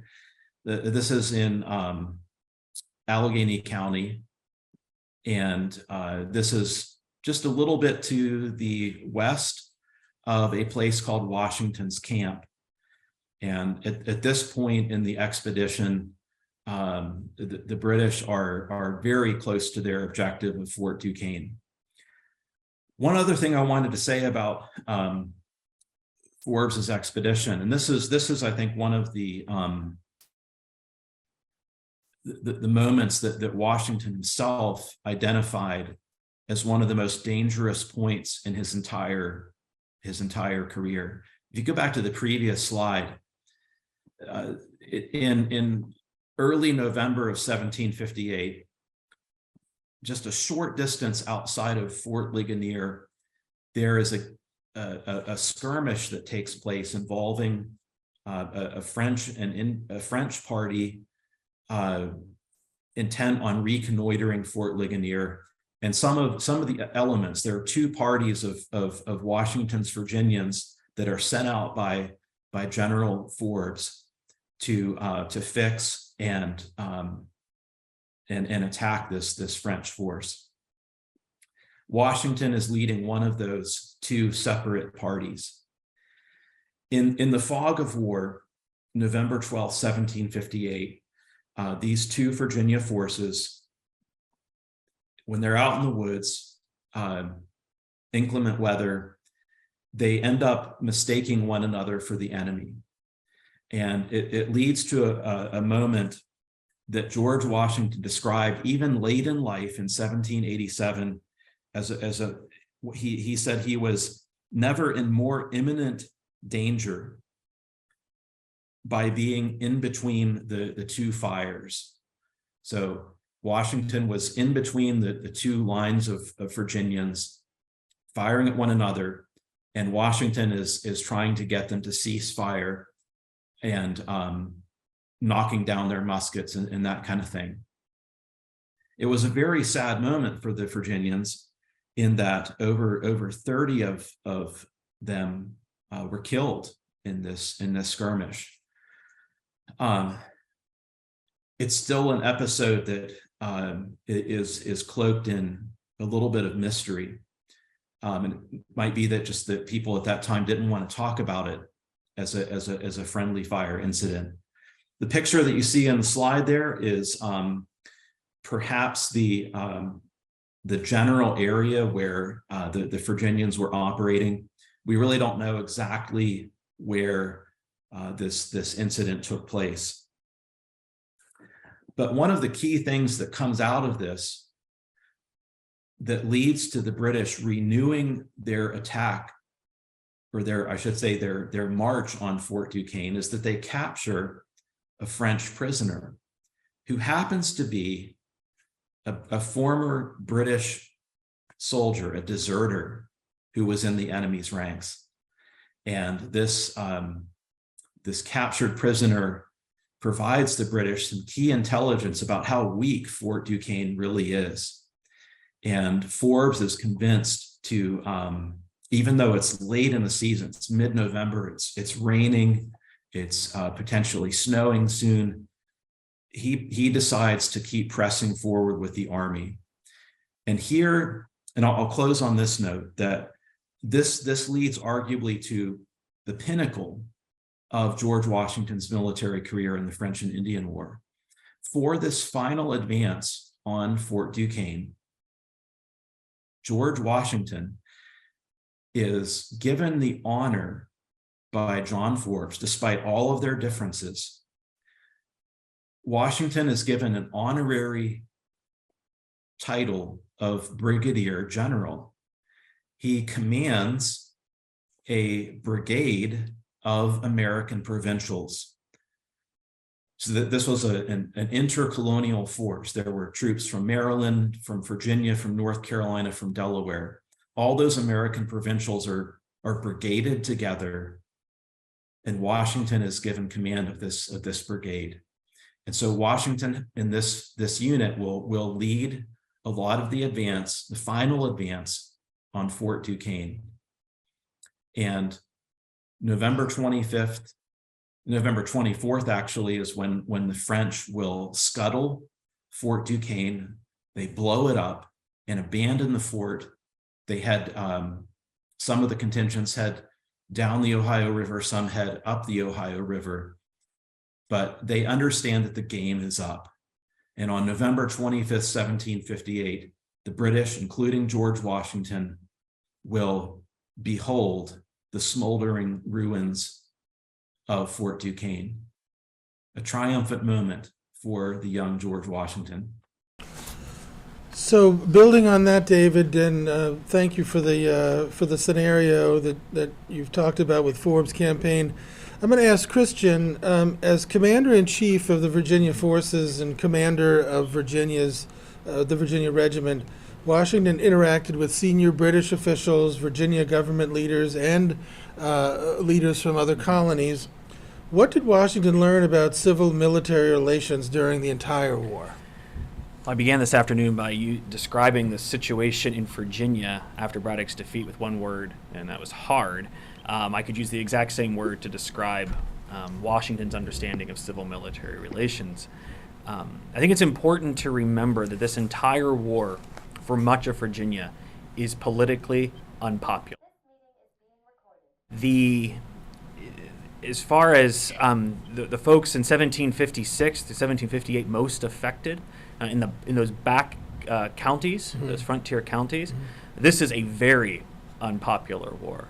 And Washington realizes that it's going to take a skilled hand to navigate not just dealing with people generally, but local civil authorities. And they're going to present a real challenge to him because they are a counterpoint to the government in Williamsburg, and having to deal with provincial level and local constituencies and working with and through local officials, some of them who are going out and actively working against his interests. We have warrants issued for deserters, only to find out that deserters are being protected by local authorities. There are drafts that are called, and then folks who are dodging the draft are finding shelter among the population, and no one wants to prosecute. You have a total breakdown of civil society, and Washington looks at this, and Washington asks. He goes, to the House of Burgesses, and he asks for some pretty extraordinary powers. To I won't say rule with a heavy hand, but to use some pretty extraordinary authority, and he is denied that. He does not get that extra authority. And he will have to work within the rules, at least for the time being. Washington realizes that he has got to develop constituencies in a subordinate way, but constituencies within the House of Burgesses to argue not his case, but the case of the regiment. A wilderness of difficulties, the talk of these two, that comes from a letter in which Washington writes describing the state of affairs and his predicaments to John Robinson. John Robinson, who is he? He's both the Speaker of the House of Burgesses, and he's also the colony's treasurer, a pretty important contact for someone to develop. Washington is going to have a constituency within the House of Burgesses. This is not just, like I said, political and popular war, but he's going to face considerable criticism in the press. So much so that he threatens to resign on at least one occasion, and he has talked off that. He complains about politicians, describing them as chimney corner politicians. He lobbies for certain members of the House of Burgesses to argue his case within the House itself and also take it to him in the press. Washington is also going to have to manage relationships with his direct superior, civil superior, and that is Robert Dinwiddie until the end of the war. And that starts out as a very close relationship in 1754. By 1756, that relationship turns toxic. And one reason is Washington does not think that his direct civilian superior, he doesn't think that he is as strong of an advocate as the Virginia Regiment needs. So David talks about the Virginia Regiment, what it became. There's the 1st Virginia Regiment, the 2nd. In 1757, the British ministry does something very important under William Pitt. And they decide that they're going to throw a lot of money to the colonies to help fund this war. And in doing so, it allows the House of Burgesses to change the incentives for mobilization. And Washington's not just trying to lead a force of draftees with a few volunteers. He's going to now get more willing volunteers, which, in his view, increases the caliber of the troops. But Washington is also appreciated through his entire time, from necessity through Braddock, through 1756, 57, and early 1758, that discipline is very important. Two things: the example of officers, that the force in which officers lead is a reflection of the officers themselves, and the discipline is incredibly important. There are rules, and we will follow them, and we will set exacting standards with very harsh consequences. He will go back to the House of Burgesses in 1757, and he's going to ask for, in essence, an amendment to, I will use an acronym, the UCMJ, which will permit him to impose the death penalty more liberally, and to set an example against desertion. He has gallows erected that are nearly 40 feet high. In 1756, he sets an example by executing a non-commissioned officer that is charged and tried for cowardice during one of these raids. And he ordered his men to withdraw. And Washington not only had him executed, but waited until new recruits arrived to witness that execution to set an example. That is all dependent on his, not just his command style, that is dependent on a relationship between himself and the political authorities to establish rules that will govern the way in which he commands and manages that force. And as far as his work with senior officials of other colonies, he maintains an active relationship. He recognizes the importance of working with civil authority elsewhere. These are individual fights. Virginia is not necessarily fighting with Pennsylvania, though they're facing the exact same threat in 56 and 57. But Washington, for much of the war, leads a direct communication with his superiors' counterparts in other colonies, seeing it as part of a whole. So after the Forbes expedition in 1758, Washington resigns his commission, goes back to being a civilian.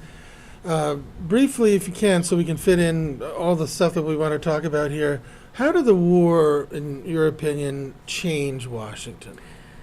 So Washington, we started last week, first question about George Washington at 20. So that was 2 years before the war began.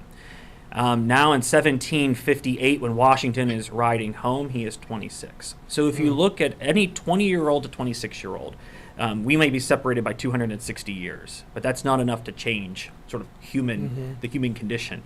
And that is a moment of change and maturation in any person. Between who they are at 20 and who they are at 26 are very different. Though Washington, unlike most average 20-year-olds, was subject to a lot of extraordinary circumstances that are going to propel his maturation. When Washington was 20, he was a man trying to find his place in the world. When George Washington is riding back here to Northern Virginia in December of 1758, he's found himself. He's not that lost, maybe not lost, but he has certainly found what he was looking for. There was something very important that happened in 1757, and that was the death of William Fairfax. And Fairfax was a strong advocate of his. Through his youth, he became sort of a surrogate father to him. And I would argue that when he dies, Washington truly comes into his own generation. That's sort of that last vestige. But that Washington who is riding back in 1758, back to here, I mean, he's witnessed some of the best and some of the worst of humanity. He has killed and watched others be killed. He has seen his life on more than one occasion flashed before his eyes. That invincibility of youth has been tested. It's not there. Any naivete that existed, that's gone. That harsh experience. Now, is he ready to go and lead a revolution? Absolutely not. But those experiences that he has had, those character-building experiences, have well prepared him for his post-war life, and what we know, with the benefit of hindsight, is going to be his future. Okay, thank you. David, this question is for you, and I invite Kristen to join in as well. Just down the road from us here at the National Museum is Mount Vernon, and there hangs a portrait of Washington done in 1772 by Charles Wilson Peale.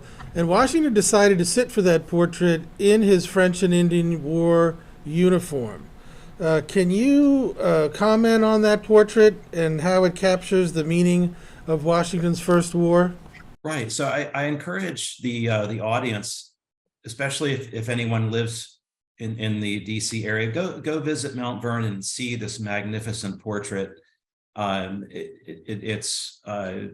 It's really incredible to behold that original, which once hung in Mount Vernon and was at Washington and Lee University for some time until recently. And this engraving that you see here is based upon Peale's portrait, and it is indeed, John, a curious choice.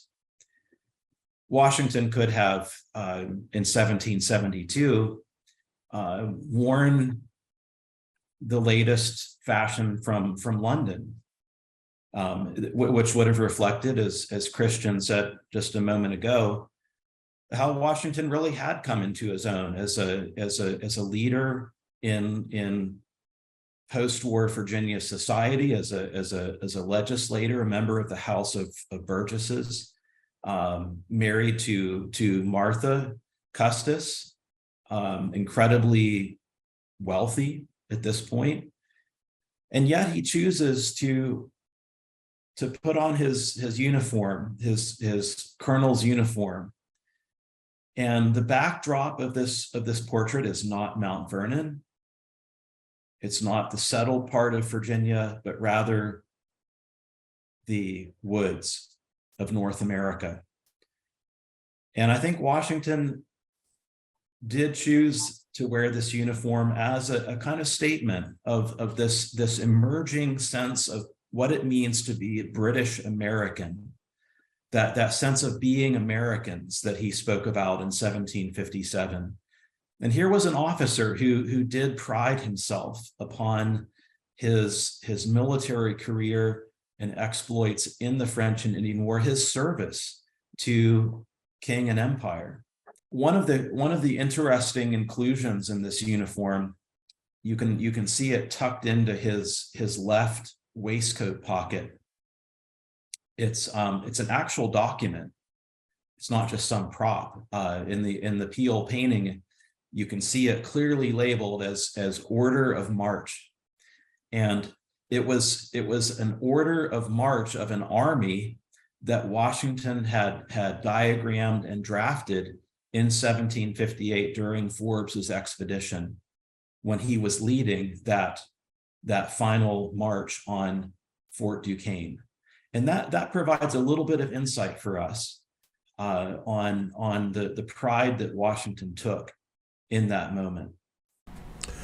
All right, thank you. We're going to have one last question. We don't have much time, but this is to both of you. Is really, how do you all think that the French and Indian War, Washington's leadership, his command, how did that affect him, or how did that prepare him to be the commander-in-chief of the Continental Army in the Revolutionary War? Well, I'll go ahead and then Christian can respond.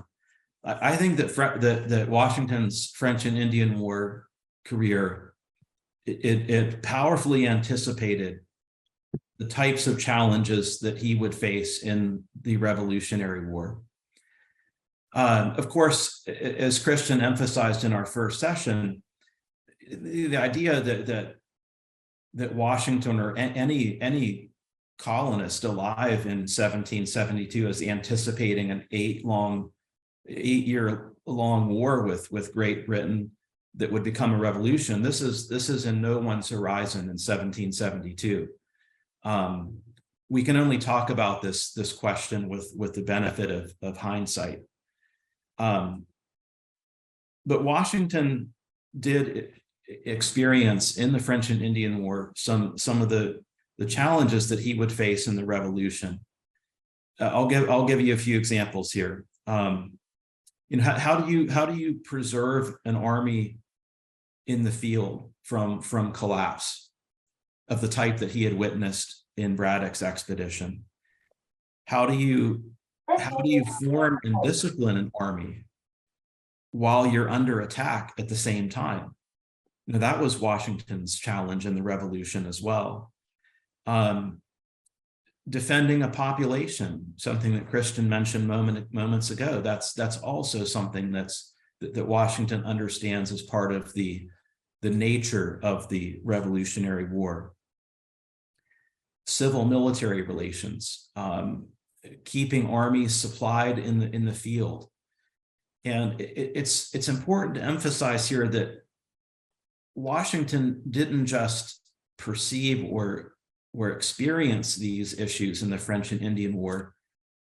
He was directly, intimately involved in all of these things as commander-in-chief of Virginia's forces, as commander of the Virginia Regiment.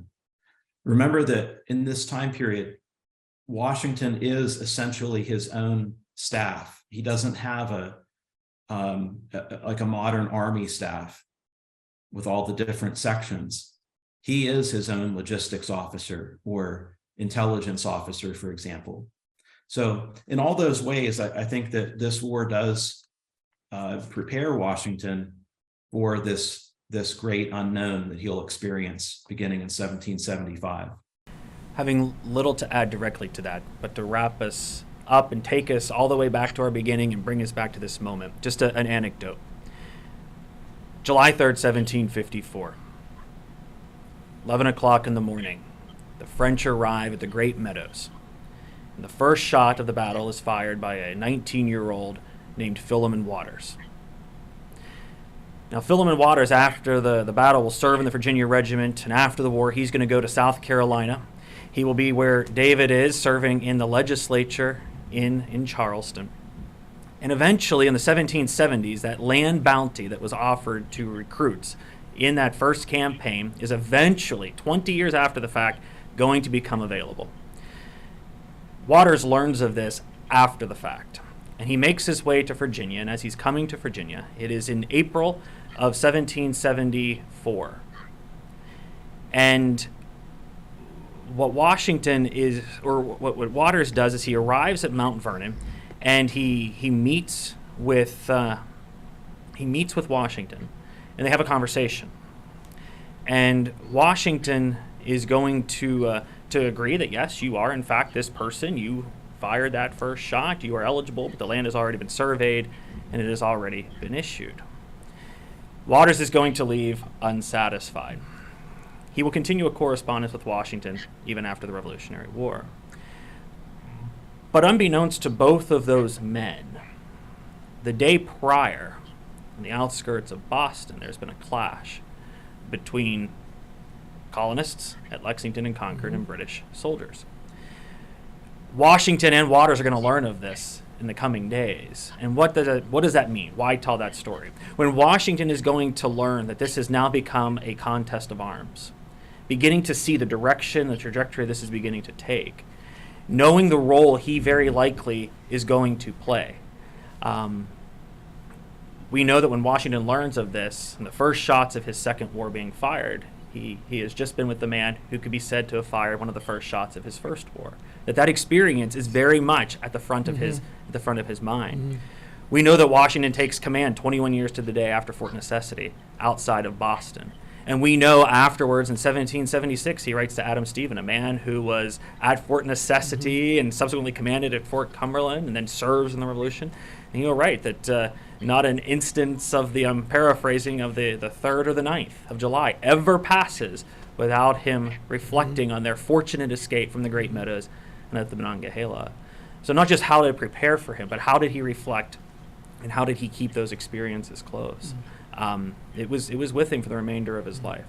David Preston, Christian Fear, thanks for not only being here today with us, but last week, but all the prep and the effort, the images, the slides. Really want to thank you guys for putting so much into it. It's obvious that this was a well thought out program based on the program I saw almost a year ago, or over a year ago at Mount Vernon, which is how I came to steal their program for the National Museum, because I enjoyed their program there so much.